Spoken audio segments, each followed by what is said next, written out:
So, the year, like I said, is 1799.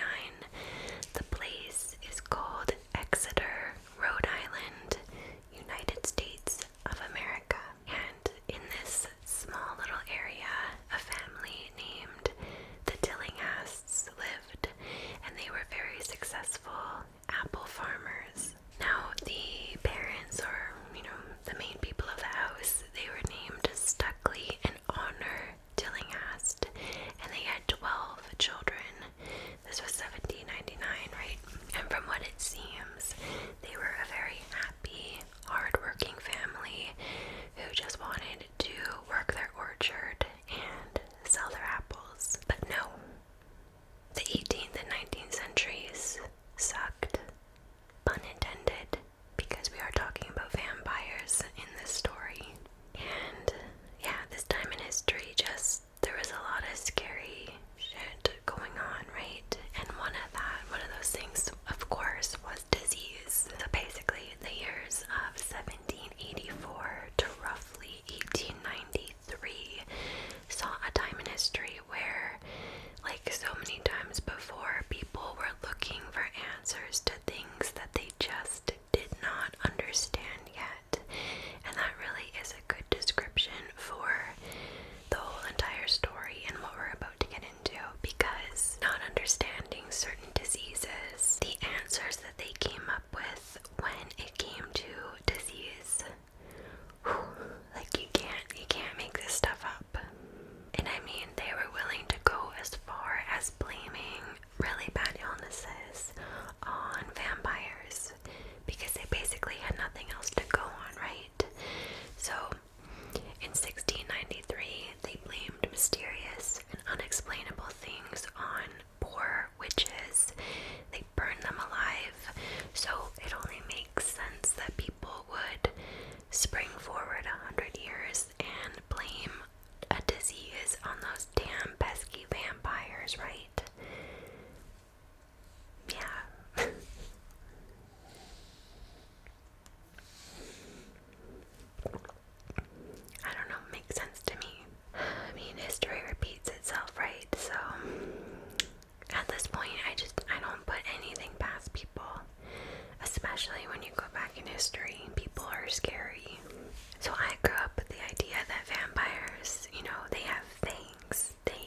this dream, he would realize that exactly half of his orchard was dying. All of the fruit on the trees was rotting and black. And then when this would happen in the dream, he would hear his daughter Sarah calling for him, saying that she couldn't find him and that she was really cold. And then he would wake up. And he had this recurring nightmare for weeks, just night after night. And he really saw it as some sort of like evil foretelling. Like maybe they would lose their entire harvest that year and not have any money. So he really just kind of took it as stress from that year's apple harvest. But luckily, their harvest season ended up going really good, and when it was over, Stuckley said the nightmares went away. Now, Stuckley and Honor's children were very much involved in the family's farm.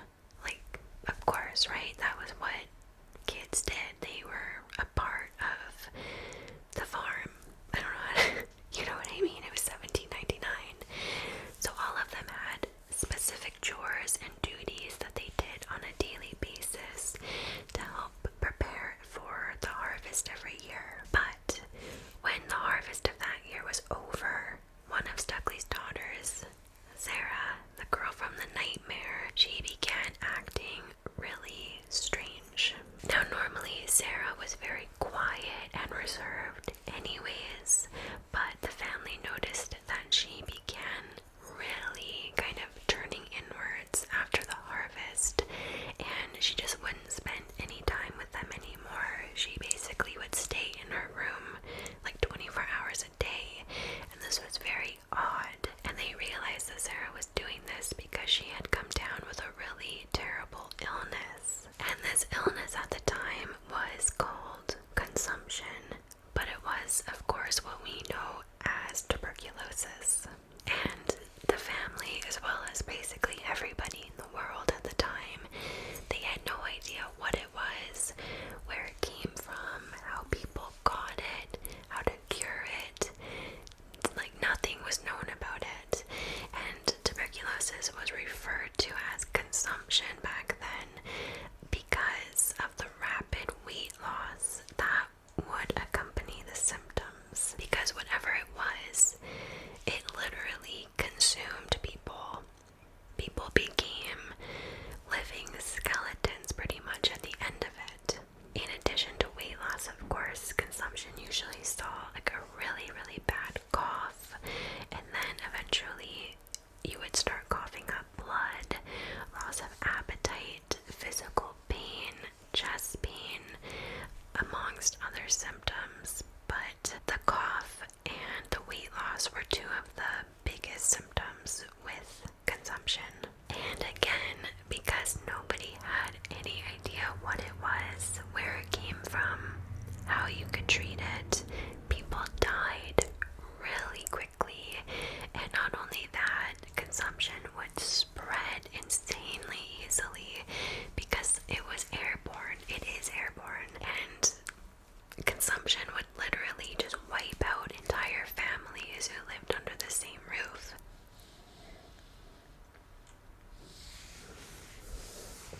So it was about a month after they buried Sarah where 9-year-old James Tillinghast began complaining of chest pain. And keep in mind, again, consumption or tuberculosis mainly really affects the lungs. So this kind of made sense that he would have been complaining of chest pain because he would have contracted it from Sarah. But when his parents asked him, where exactly does it hurt? James replied, here, where Sarah touched me. Now, James kind of had the right idea. Like, Sarah had infected him, not by touching him, but just by coughing and spreading the bacteria to him. But that wasn't what James was talking about. James said that Sarah had come back to the house after she had died. And that was when she had touched his heart and infected him with this sickness that he was feeling. I don't know why I just did air quotes.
Casper situation or anything like that. Both of them said that Sarah would creepily stand by their beds and complain of how cold she was. And then to make that even creepier, she would tell them, "I need you to get warm." How ominous is that? Like, you need to kill me to get warm? Is that what you're saying? I don't know. But soon enough, both of the sisters died from consumption as well. Like I told you, this disease wiped families out. So then another sister named Hannah Tillinghast, who was the oldest daughter, she came home when her siblings started dying. Why am I laughing? I'm laughing at my inability to pronunciate words. I am not laughing at the story. Hannah came home. She lived with her husband like a mile up the road or something. She came home to be with her parents when her siblings started dying. And the mother on her, she had a feeling something weird was going on in the house, obviously. And she asked Hannah, like, no, stay away from the house right now. But Hannah refused. She came to help the family, and within days, Hannah started saying that Sarah was visiting her too at nighttime, complaining of being cold, saying that she needed Hannah to get warm. And what do you know? A couple days after that, Hannah gets really, really sick, and within a couple weeks, she dies of consumption. This is what I look like when I have to restart the camera. Okay, so then after Hannah passed away, Honor, the mother, she got sick as well. After Honor got sick, consumption struck the eldest son, who is named Ursa Tillinghast. And again, he came down with the exact same symptoms. So one day, Stuckley, the father, is outside working on the farm, and he's speaking with one of his farm hands, and he's telling him all about just the terrible, awful situation that is going on in his family, and how he has absolutely no control over any of it, right? And his farm hand ends up saying, you know, this reminds me of some stories that I've heard about from a nearby town. And he said over there in this little town, it said that the dead are believed to come back from the grave and kill their remaining family members. Sounds about right, right? And Stuckley said, oh my god, that must be it. Like, what else is it? Because Stuckley was already suspecting that this was some sort of like evil spirit or evil entity that was specifically targeting the Tillinghast family. So he said, oh my god, that must be it. One of my dead family members is alive in their grave and feeding off of the remaining family members. Like I said, you can't make this stuff up, right? I mean, this would make a good book. So, the farmhand also told Stuckley, if this is what is actually happening with your family, I know how to get rid of the curse. Like, thank God he knew what to do in this crazy situation. So Stuckley said, okay, yeah, we need to do this, because he was willing to do anything at that point in order to save the rest of his family. And I don't blame him at all. Like, we can laugh all we want at the types of things people did back then in these crazy situations, but who's to say what I would do or what you would do in this situation, right? Right. So Stuckley, the farmhand, and a couple of other people, they go to where the Tillinghast children are buried, and they start digging up their graves, because according to the stories from this nearby town, you would know if your family was afflicted with vampirism. You would know it when you saw it, and in order to see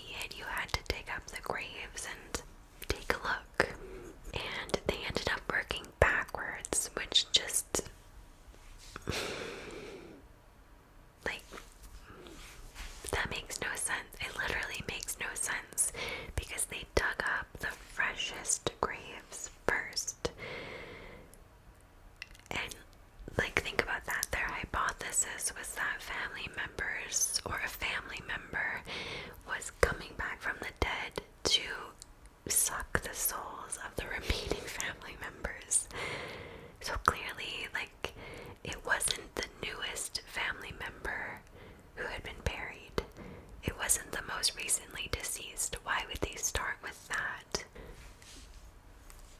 Right? Am I wrong? Like, is my reasoning wrong? Wouldn't you start with the what? I'm moving on.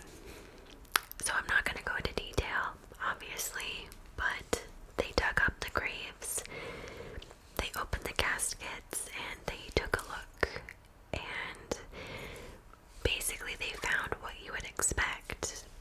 Decomposition, different states of decomposition, all except for Sarah, the first family member to die, which made absolutely no sense, right? Because at this point, Sarah had been deceased for 6 months, and she literally looked as if she were still alive.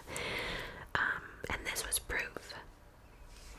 Like, this was it. This meant that Sarah was a vampire. She was undead in her coffin, and she had been preying upon her remaining family members, just sucking their souls dry. That sounds really bad. Eating their life force, which explained why she still looked alive. She wasn't decomposing. And yeah, Stuckley knew it. He knew his daughter was a vampire, and he hoped that, her soul would forgive him, because he was told by his farmhand, in order to kill the curse, stop the vampire, you have to remove its heart. And this is what he did. They took the heart from the vampire in the family, and afterwards, none of the other Tillinghast children got sick. Honor made a full recovery, and they had taken care of the vampire curse. Honor, made a full recovery too. She even went on and had 2 more children. So she really did. They really were cured. What is this? But to up the creepy factor even more, and I know I'm laughing, but this part actually gave me chills. I know I'm laughing. But this part actually did give me the creeps, because remember the nightmare, the foreboding, foretelling nightmare that Stuckley had about half of his orchard dying. They had 12 children, and 6 of their children died from consumption. Half of their children, half of the orchard. Just gonna leave that little nugget of information there with you. The Tillinghast family completely believed that they'd been attacked by a vampire, but half of them had survived because they believed that they'd killed it, so the curse had ended, or the entity was killed. But anyway, their story was just so crazy that it obviously got passed down through their family, right? This was a big deal. And so that lets us fast forward to 1874. So after fighting consumption for quite some time, 15-year-old Ruth Ellen Rose passed away from the same mysterious and deadly illness, consumption.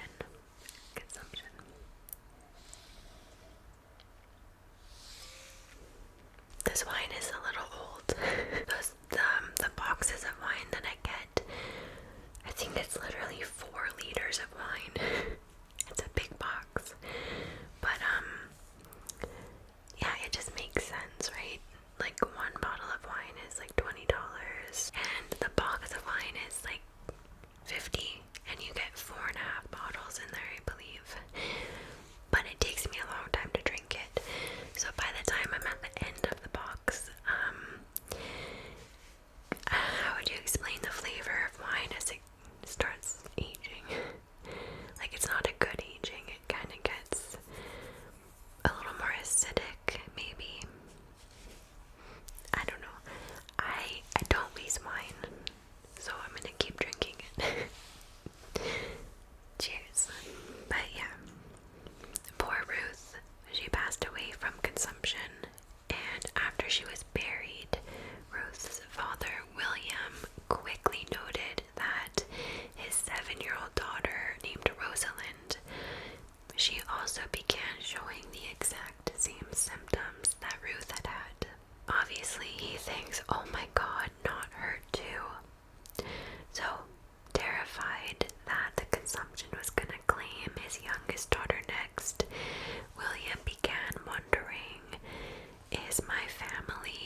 Rosalind. Yeah. Like, I get the fact that they may have thought it was like an evil demon coming for their children. I do find it hard to understand why they thought a family member would immediately turn into a vampire and then kill their family. You know, that I do have a hard time wrapping my mind around that part. But, okay, William told the Reverend that Ruth is a vampire. She's coming for Rosalind, and I have proof. The Reverend listened to poor William, pouring his heart out because he was obviously going through the stages of grief and just trying to make sense of why they had been the victims of consumption. It's just something that they had no control over. And again, like, I get it. They're trying to give a reason for the madness and the unfairness of this terrible disease, right? I'm just saying, like, I understand how terrified people were, and I also understand how and why people could be coming up with these crazy theories to try to make sense of why their families were being wiped out from consumption, right? Like, I do get it, of course I do. The Reverend listened to William's story and basically told him, I understand your pain. I really do. I am so sorry for the loss of Ruth, but consumption at the moment is rampant amongst our tiny population, and I'm gonna need you to not start spreading rumors that vampires are amongst us, okay? Okay. The Reverend basically said, like, we already have enough to deal with and worry about at the moment. I don't need our community members running around thinking that we're being targeted by the undead. That's just not gonna do any good, right? William refused to listen to him. He was real sure that this was a case of vampirism, and he actually had good reason to believe this because there was actually proof in the family, and it goes back to our first story. I told you the history lesson was gonna be important and fascinating. So pop quiz. I always get really embarrassed by the like chapstick stains on the glass.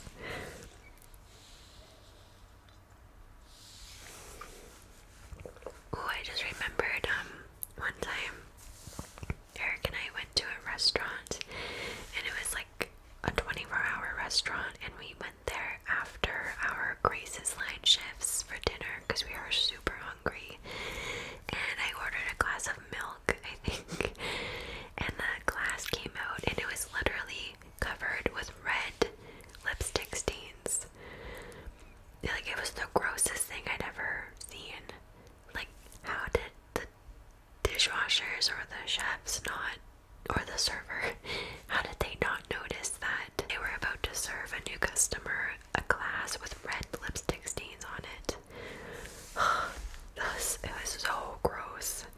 Like, I'll never go back to that restaurant. It was a really well-known restaurant too, but I'll never forget that. Back to the story of how the Rose family is connected to the Tillinghast family. So William, he was widowed. Ruth Ellen, she was his daughter,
times a million. So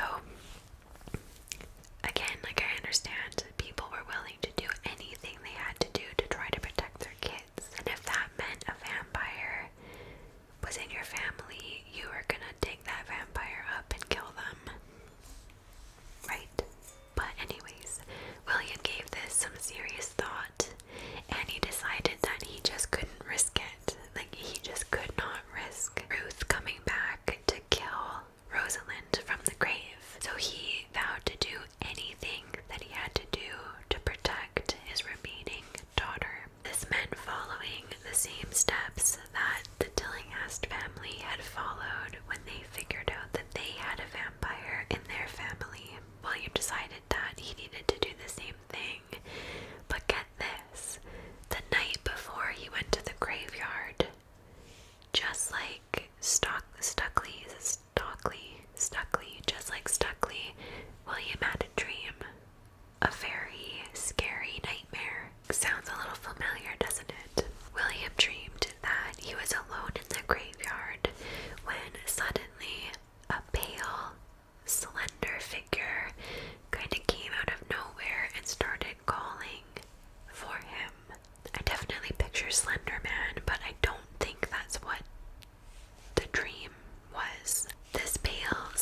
said, at this time in history, if you did get tuberculosis, there was a very small chance of survival. So, I don't know. Either something crazy, supernatural was going on, or more likely, little 7-year-old Rosalind was just a champ and she somehow managed to survive.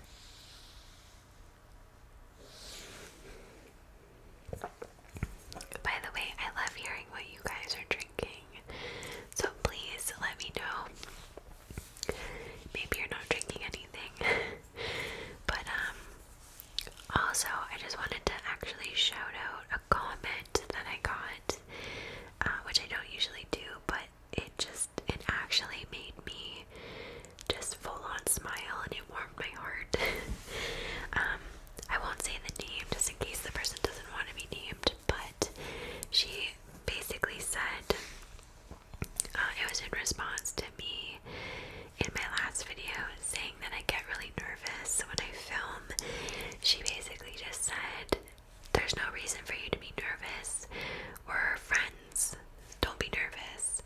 And then, oh, you guys, that made me so happy, because I think that's why I have been genuinely happier lately doing these videos, because I just feel like I'm sitting down with friends, or like at a slumber party, just sitting down and like having like late night conversations, you know? Do you know what I mean? Hang out with you guys, and I just, yeah. Okay.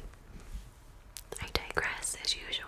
Now that we've talked about the Tillinghast family, the Rose family, we are now going to get into the case, like the main case of Mercy Elena Brown, which she was known as the last vampire in Rhode Island. Okay. Mercy Elena Brown. She was born on August 2nd, 1872 in Exeter, Rhode Island. All of these cases take place in the same place. Her parents were named Mary Eliza and George Brown, and she had quite a few siblings. I don't know the exact number, but the two most talked about siblings were her older sister, Mary Olive, and then a brother named Edwin. From what I understand, like, Exeter at this point in history, it wasn't doing very well. And what I mean by that is that it was already a very tiny place to begin with. But by this point in history, it was on its way to kind of becoming a ghost town with its population. So the population had dropped dramatically due to the Civil War, and pretty much like a lot of the younger generations just weren't really that interested in staying and living in Exeter any longer. So with the construction of the new railroads especially, again, a lot of the younger generation just kind of abandoned Exeter to move to the west, to start fresh with like new, better lands, better climate, more opportunity, the big city, you know. But the Brown family, they remained in Exeter, where they had always lived, and where they were very loved in this small community.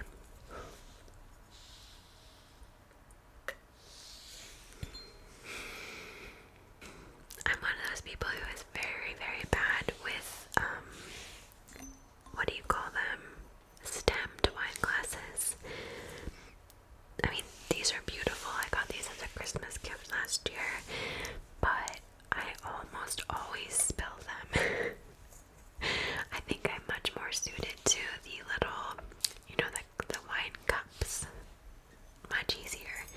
These look a lot prettier, but I'm a little clumsy, so the Browns were very well known and very well loved in the community.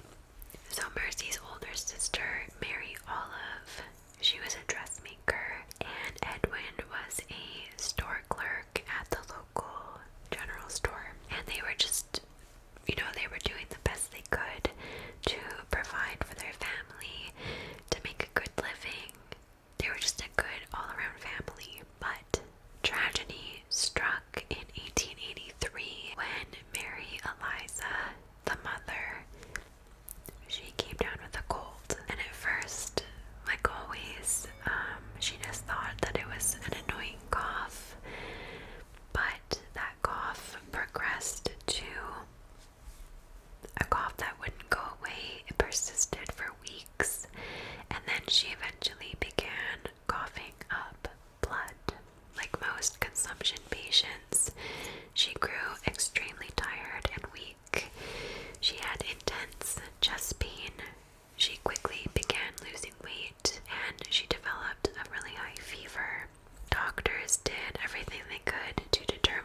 was a disease that was still incredibly undiscovered.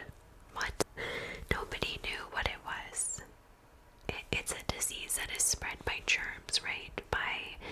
Usually by coughing. You pass it from person to person. Nobody had any idea what it was though, right? But there were a few theories going around about what caused consumption. And just for laughs and giggles, the S word and giggles, we're gonna go through a few of them, okay? So some doctors believed that degenerate behavior would bring this illness on. Okay. They also believed that you could get consumption if you breathed in pure air. That's not really that funny because technically, yeah, if you breathed people's germs and then had it, okay, yeah, they had that one. I'll give them that one. But doctors also believed that if you partook in alcoholic beverages, you could get consumption. I just chipped my tooth. This will definitely cause consumption.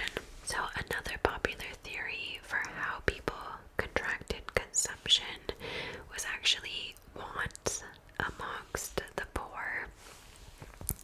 And then to kind of balance, the socioeconomic spectrum, dissipation on the part of the rich was also a contender. Because that makes sense, right? Yeah. Another theory suggested that living in cold, wet climates would make you more likely to get the illness, which actually made a little bit of sense. So they were going in the right direction. So although these treatments didn't work, attempts at curing consumption included bloodletting, open air treatment, switching climates, diet, exercise, leaching, rest, and then sanatoriums. These sanatoriums were often located in places with warmer climates. So in addition to rest, this was believed to actually really help the symptoms. And of course, they were well aware that when one family member got consumption, it was very likely to start spreading to other family members. And this is exactly what happened in the Brown family. After Mary Eliza Brown passed away, the daughter, Mary Olive, the middle child, she also passed away from consumption at only 20 years old. The family was obviously devastated by the loss of their mother and their sister, but George Brown and his remaining children had to keep moving forward. This was a really hard time to live in. The farm needed to be tended to, and they had to keep pushing on, so this is what they tried to do. And Edwin also married a woman from town named Hortense Hines in 1888. But then, of course, when they are starting to get over their losses, a couple of years later, Edwin began developing a really bad cough. The cough, just like his mother and sister, was persistent. It lasted for weeks, and it really was the first symptom of tuberculosis.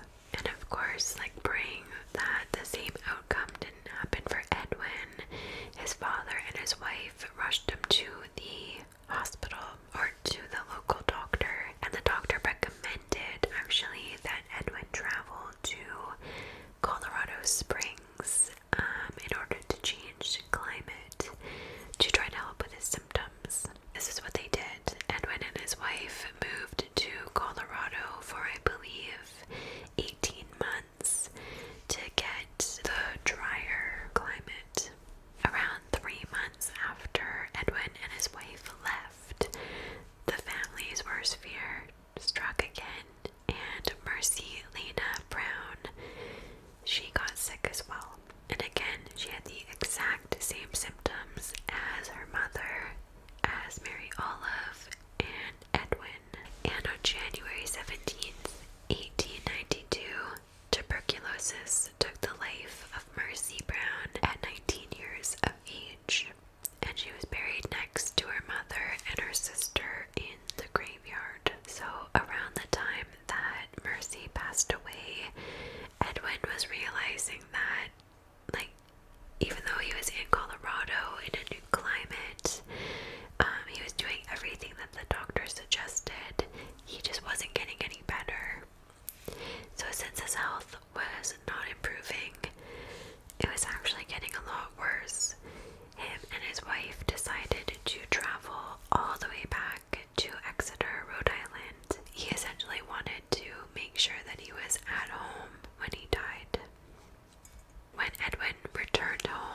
his father, neighbors, family, friends, obviously they were ecstatic to see him again. But since his condition had just gone downhill, so he was so sick at this point, they were understandably a little bit fearful because, when he returned, he was still really sick.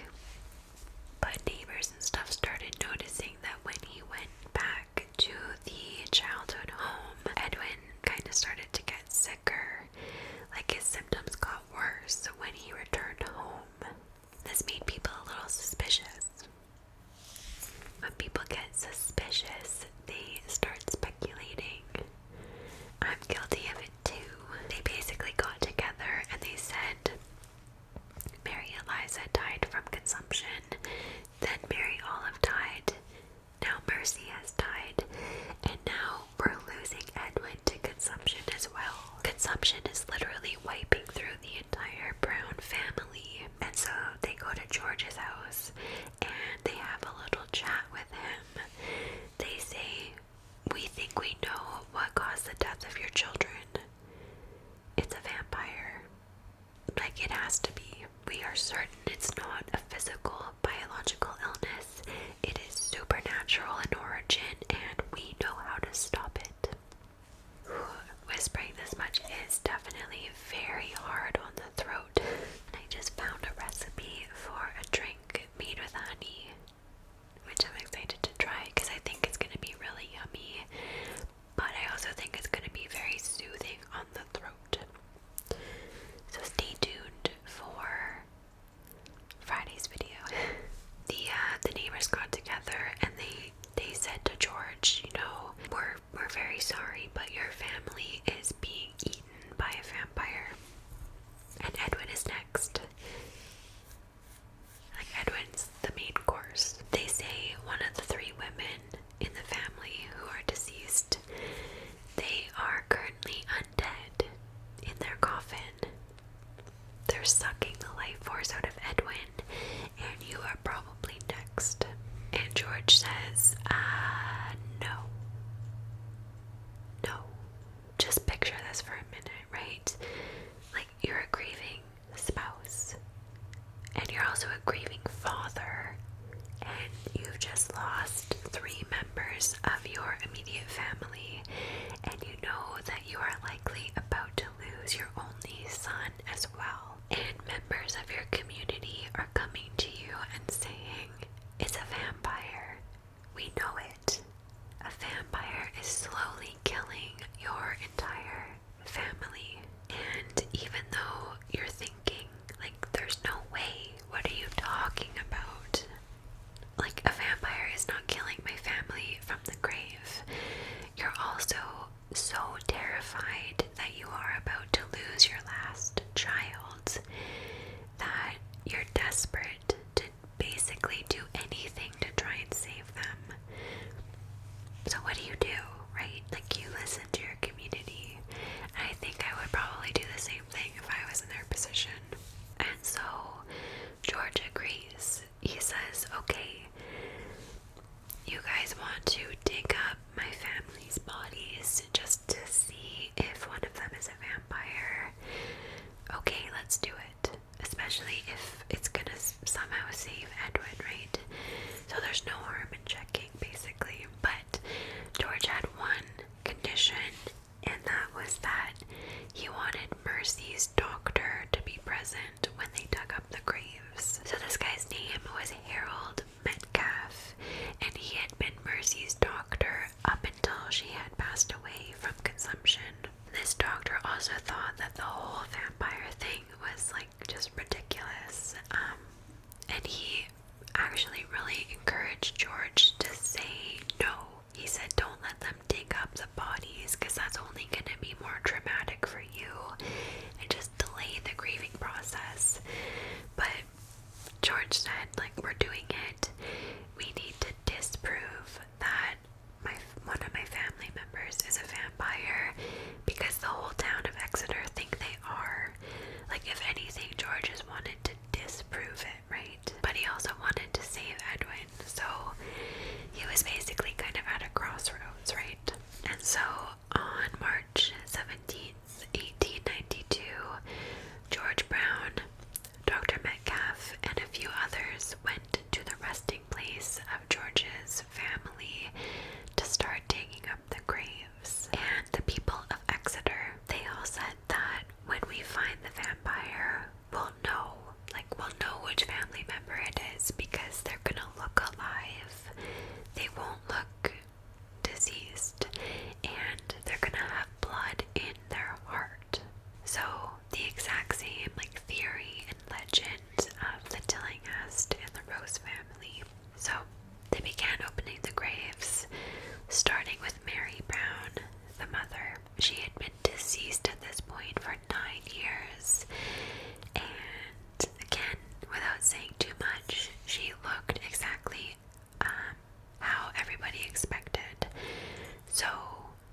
she was ruled out as a vampire.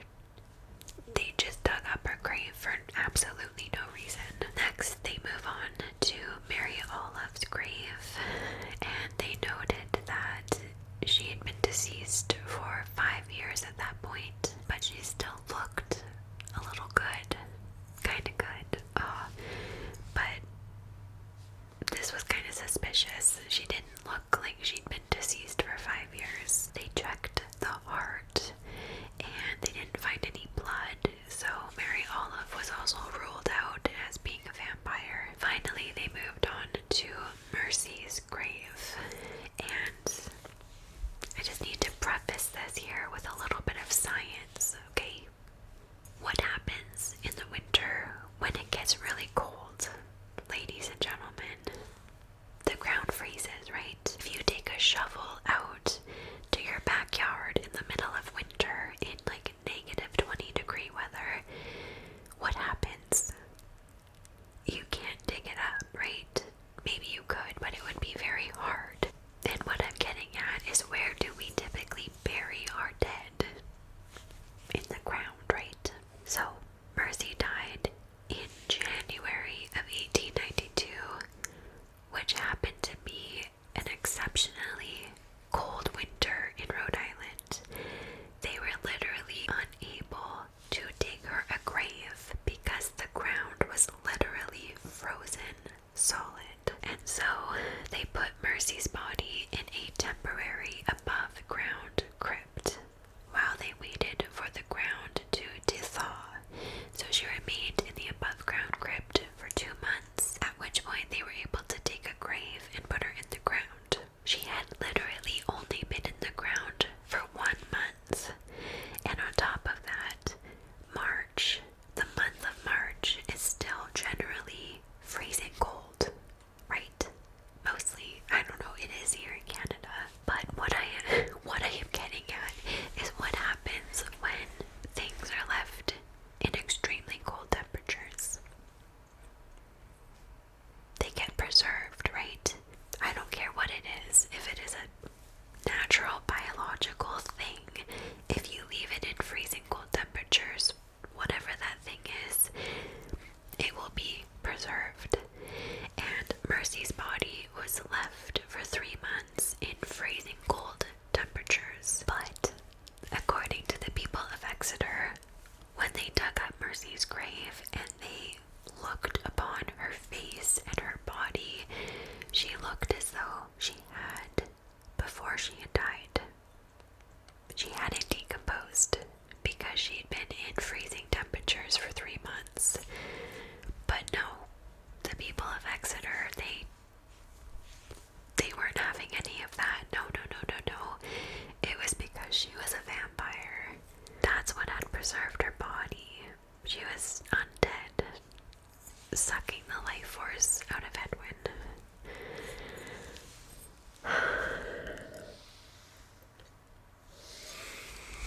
Dr. Metcalf tried his best to explain to the people of Exeter that,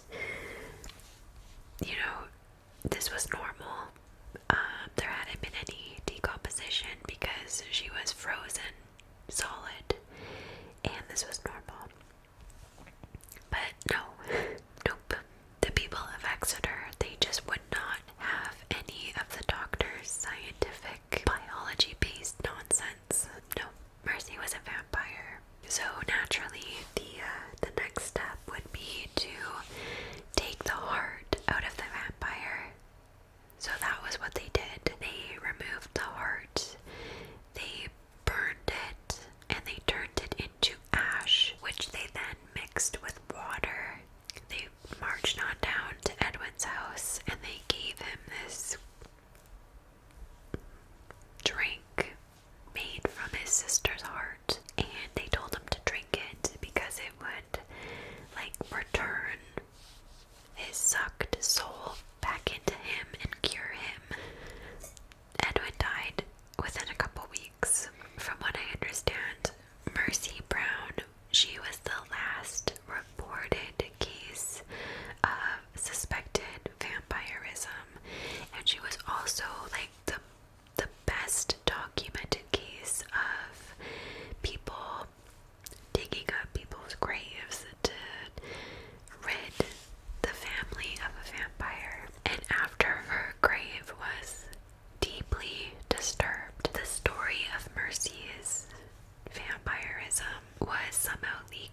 They were shocked that this little area in New England could still be believing in this kind of stuff. And not to mention the fact that people were disgusted with the fact that people were digging up their own family members' remains and graves like this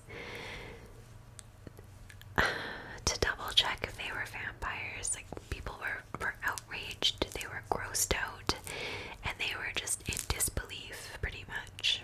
And it said that when this story broke, Rhode Island kind of got made fun of by the rest of the country, because also this time in history, I believe, was known as the Gilded era of the States, where just like the US was quickly progressing in like medicine and technology. It was called the Gilded Era, and it was just crazy that this little area in New England was still clinging to these kinds of beliefs. So these beliefs, they didn't really start dying down until the end of the 19th century, and this was of course due to somebody finally discovering that there was a real physical, biological cause for consumption.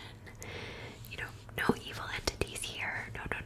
It was a real disease. And it was German physician and microbiologist Robert Koch, and it was him that discovered consumption, or TB, was caused by a bacteria, not a vampire. So it was around this time that folklore and superstition weren't really working anymore for the causes of consumption. It just didn't fit anymore. Now, there were different deeds and different names, but I believe the development for the first TB vaccine began in 1908, and it went all the way until 1921, and it was developed by French bacteriologists Albert Calmet and Camille Guerin. This is such a crazy case. Like, I had no idea that this even happened until somebody actually suggested it for a video. I think it's obviously one of those things in history where the spread of the disease was like freaking terrifying, but at the same time, it's also an example of one of those cases where people can be just as scary. Like, what if it had taken longer to identify that consumption was a bacteria that was passed from person to person? Like, how much worse would it have gotten? And I mean, like, people probably would have started accusing people of being vampires while they were still alive, and there could have been like a whole other Salem witch trial type thing going on in these rural communities. It's like, oh my god, you're a suspected vampire. We need to take your heart out before you die and start consuming the souls of your family members. You know, like, I don't put that kind of thing past people at this point. But anyways, this was a really cool story to research. If you look up Mercy Brown, the Vampire of Rhode Island, there's some pretty interesting things like going on around the internet, because like a lot of people actually do believe that these vampires were real, which I mean is kind of crazy to me, but it is interesting to read about. Whatever anybody believes, this was a very fascinating case to research, and I learned a lot, so I'm really glad that I did it. Thank you so much to whoever suggested this case. I forgot to look up who it was. Thank you so much for watching. I hope you found